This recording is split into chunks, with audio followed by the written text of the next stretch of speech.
Rewind, the show where we explore late 90s and early 2000s pop culture that has impacted me and many others. And on today's episode, we're talking about The Legend of Zelda: Ocarina of Time. Also, spoiler warning.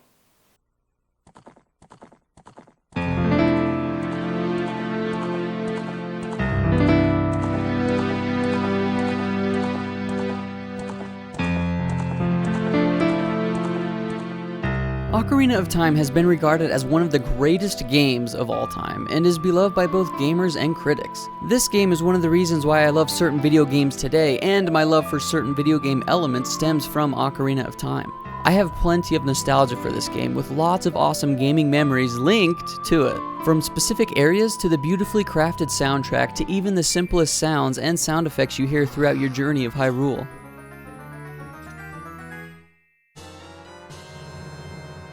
Ocarina of Time was my very first Zelda game I ever watched, let alone played. When it was first released in 1998, I was a mere 1-year-old baby at the time, so of course I couldn't play it or comprehend what it even was, but I have plenty of distinct memories of watching my dad and uncles playing Ocarina over the years, even capturing footage of me and my fellow cousins watching our uncle slay Ganondorf. A specific memory tied to this game is watching my dad play when I was a kid. He loves fishing in the real world and honestly treated Ocarina of Time as a fishing simulator. I know, weird, right? Most people hated the fishing in this game, but my dad would run to the fishing hole as soon as he could and catch the biggest fish. Watching someone navigate through dungeons and defeating enemies was always a blast for me, not to mention that you get to learn how to play the game and help discover the secrets together. Remember, this game was released before the internet was loaded with walkthroughs and helpful videos, so you had to use your big gamer brain or just be stuck forever. Whenever you would figure out a secret and your friends were still stuck, you had two choices. Rub it in their face and never tell them, or you could use your godlike knowledge and become the king of your friend group because you were smart and told them what to do. I honestly can't remember when the first time was that I picked up the notorious N64 controller and navigated Link through Hyrule, or even when I beat it for the first time. But playing through this game recently has reminded me of two things. It reminded me why I fell in love with The Legend of Zelda in the first place, and that Ocarina of Time is still an incredible experience. But what makes this game so amazing, and how does this game still hold up today? We have to look at when this title was released. Back when the N64 came out, 3D graphics were such a foreign concept, but quickly became the industry standard. There were 3D graphics prior to the N64, such as Star Fox for the SNES, but the N64 brought 3D graphics to the mainstream. That is where games like Mario 64, Mario Kart, and Ocarina of Time enter. There were a lot of challenges from jumping to 3D graphics, lots of things that we silly gamers don't think about, but that is because Nintendo did a very good job of addressing these problems and giving the player control over said issues by creating new game mechanics for the third dimension. The biggest issue with jumping to the 3D realm is navigating another axis, the Z-axis. Most games prior to this were side-scrolling or top-down with a fixed camera. If you as a player are going to be navigating 3D space, you need to be able to see that 3D space. That is why the camera was such an important aspect of 3D games, and being able to control the camera was even more important. In Mario 64, the C buttons are how you can manipulate the camera and adjust where you are looking to traverse platforms. But in a game like Ocarina, it isn't as simple as using a couple buttons to adjust your view because their functionality is needed elsewhere. Mario is a platformer where you have movesets and you jump around. Ocarina of Time is an adventure game where you deal with different game mechanics and items that allow you to solve puzzles and fight. Z-targeting was created in Ocarina of Time, which allows you to lock the camera on enemies, making it easier for you to focus on fighting instead of making sure your eyeballs are on said enemy. Being able to lock onto your target has been a big part of many games that have followed suit, something that most people don't even take into consideration, especially nowadays with games. The camera isn't something gamers really notice in video games unless it is bad. This is just one hurdle that is introduced into the third dimension, but that is another reason why Ocarina still holds up, is because game mechanics that were created for Ocarina are still being used in video games today. Obviously, targeting enemies and camera control has been improved and even perfected at times since Ocarina was released. And I'm not saying that Ocarina's targeting system was perfect, because it wasn't. You use the Z button to change your camera position based upon what direction Link is looking, which can cause problems when there are enemies, NPCs, or items or even signs in the area. Sometimes you want to jump across the platform, so you use the Z button to straighten the camera out, but there is an enemy that you accidentally lock onto instead of lining up your sight. As I said, it isn't perfect, but was very innovative, and the most important thing is that it works. Ocarina didn't master the 3D world, but it paved the way for video games and is a huge reason why this game is regarded as one of the best. But there's more to this masterpiece that was pretty mind-blowing back in the day. I've played a lot of video games over the years, and things that I have come to love in video games have come from Ocarina of Time. This game is an open-world adventure game with a big world to discover. So many cool places you get to go exploring, from fire mountains to majestic dolphin people caves to ambient forest mazes. You have villages, castles, castle towns, ranches, deserts, and so much more. Hell, even just wandering around Hyrule was fun. One of my favorite things in games is a connected world. For example, in Dark Souls, you explore the world and end up looping back around, revealing a shortcut that takes you to another part of the world, and it feels connected. Ocarina of Time has that same sense of connection for me. You're in the Goron City, blow up a rock, now you're in the Lost Woods. Swim deep in a hole, and now you're at Lake Hylia. This game really had a lot to offer back in the day, as far as exploring went. Obviously, we have games that are way bigger and have way more to do, but Ocarina was one of the first. I want to talk a little bit about the story because through the story, one of my favorite game mechanics is introduced. Most Zelda stories are the same. A young boy in a green tunic is the hero here to save the world from an evil bad guy named Ganon. Don't worry, this game is the same, so you don't have to freak out. But where this game is different is it introduces time travel. You start out as a child, your dad is a tree, and he says, hey, you're gonna be a superhero, now I'm gonna eat you. You eventually meet Princess Zelda and she tells you that the world is in danger and you are supposed to traverse through dungeons and get the 3 stones so you can open up the door of time and defeat Ganon. You do so, and then when you get the Master Sword, you actually travel 7 years into the future. But Hyrule isn't the same.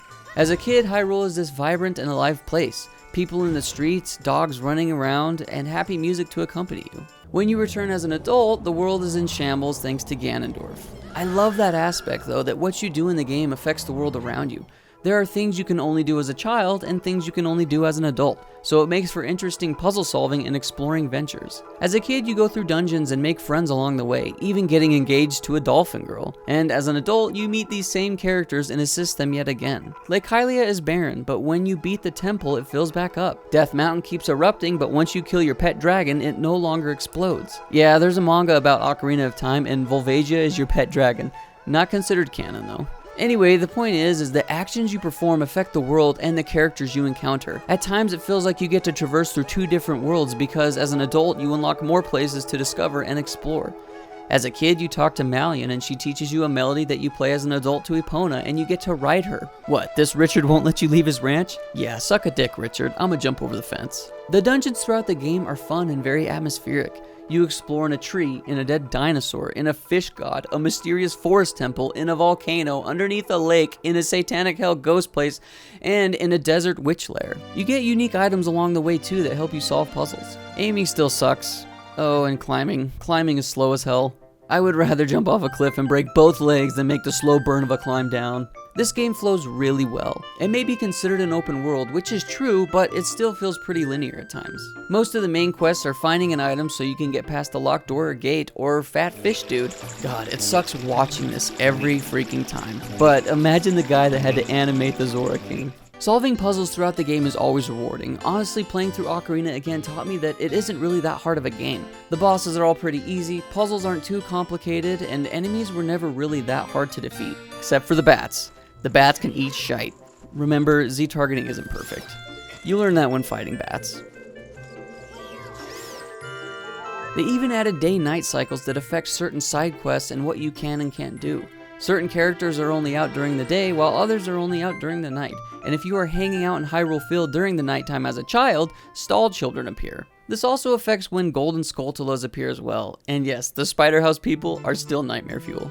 Nintendo did a good job of showing you places of interest in cutscenes as well. In the water temple, when you raise the water from the bottom to the middle floor, it shows you a cutscene where a box floats up, revealing a hole that you can go down into and find a key. There is one key in particular that they didn't do this with, which is the first key in the forest temple that people usually forget about. But in the 3DS remake, they added it. This brings up a good point. The 3DS remake is the best way to play this game. They added a lot of things that speed up the process and mitigate all the waiting you do in the original. The Ocarina has its own dedicated button, plus all the songs you have learned can be pulled up and played without having to memorize them. The boots are also considered items and not gear, so the water temple doesn't suck as bad. Controversial opinion, but I actually don't hate the water temple.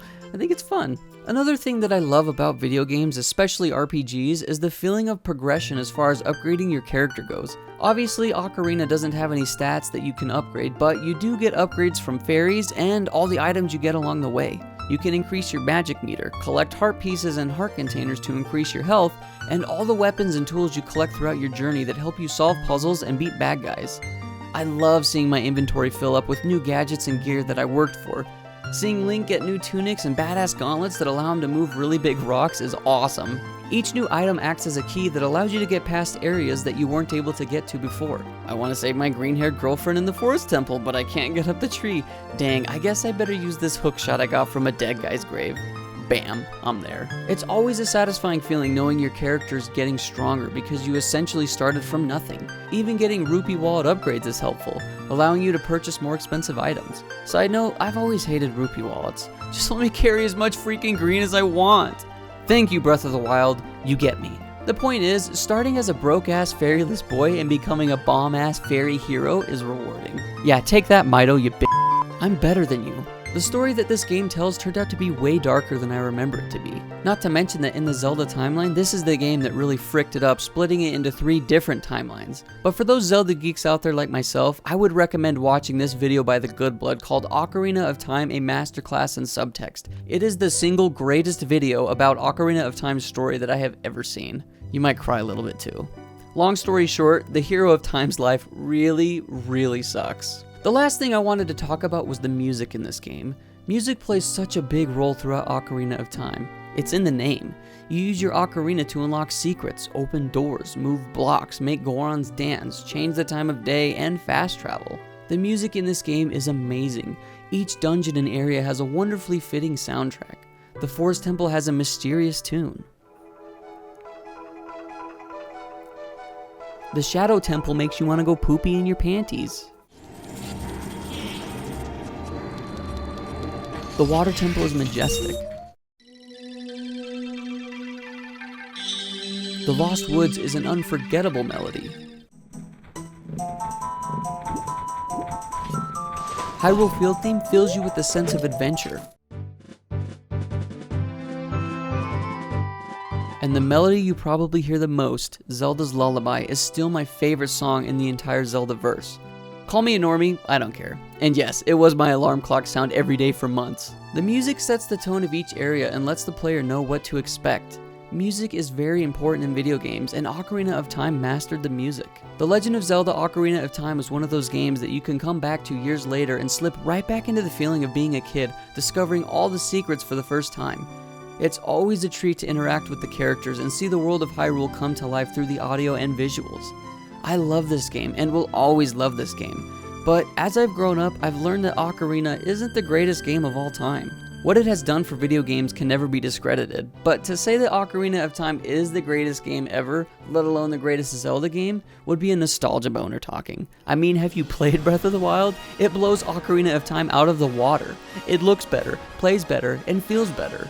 But that is because Nintendo has had 20 plus years since Ocarina of Time to make better games. I know what you're thinking. Sky, how could you betray Ocarina of Time? Listen, I haven't betrayed Ocarina. Like I said, I will always love this game and will continue to come back and play it forever. I owe Ocarina of Time my thanks for introducing me to some of my favorite things about video games. But one of the themes of Ocarina is growing up, and I did just that. Who am I kidding? I'm gonna be a kid forever. But I realized that there are better games out there, and it's all thanks to the groundwork Ocarina of Time laid out. Thank you, Ocarina of Time. You are a beautiful masterpiece in my eyes, and I will always keep you close. Now, go play this game and love it with me, alright? Put your Fortnite and Battle Royale games down and experience this goddamn beautiful piece of art. You deserve it, alright? You made it through 2020, now go reward yourself. And until next time, be kind and rewind.